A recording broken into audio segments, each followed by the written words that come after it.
এক ছোট্ট বিড়াল স্কুলে পড়াশোনা করত। সে ছিল খুবই গরিব, তাই তার জামাকাপড় ছিল ছেঁড়া। এই ছেঁড়া জামাকাপড় দেখে তার স্কুলের বন্ধুরা প্রায়ই তাকে নিয়ে হাসাহাসি করত। এতে তার খুব খারাপ লাগত এবং মাঝে মাঝে সে একা বসে কাঁদত। একদিন সে ভাবল তার নতুন জামা দরকার। তাই সে জামা কিনতে মার্কেটে গেল। কিন্তু গিয়ে দেখল তার কাছে তো একটিও টাকা নেই। সে ভাবল তাকে কাজ করে টাকা উপার্জন করতে হবে। সেই মুহূর্ত থেকে সে বিভিন্ন ধরনের কাজ করতে শুরু করল। কখনো সে রাস্তায় পড়ে থাকা বোতল কুড়িয়ে বিক্রি করত, যা থেকে সে কিছু টাকা পেত। আবার কখনো মানুষের জুতো পালিশ করত।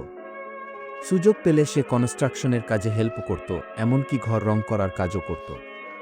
এভাবে কাজ করে সে অল্প অল্প করে কিছু টাকা জমাতে শুরু করল। অবশেষে সেই দিনটি এল। বিড়ালটির কাছে যথেষ্ট টাকা জমা হল। সে খুশি মনে আবার সেই মার্কেটে গেল এবং নিজের জন্য একটি নতুন সুন্দর স্কুল ইউনিফর্ম কিনা। পরের দিন নতুন ইউনিফর্ম পরে যখন বিড়ালটি স্কুলে এল, তখন তার স্কুলের বন্ধুরা তাকে দেখে তো অবাক। এরকম আরও মজার ভিডিও পেতে চ্যানেলটি লাইক ও সাবস্ক্রাইব করুন।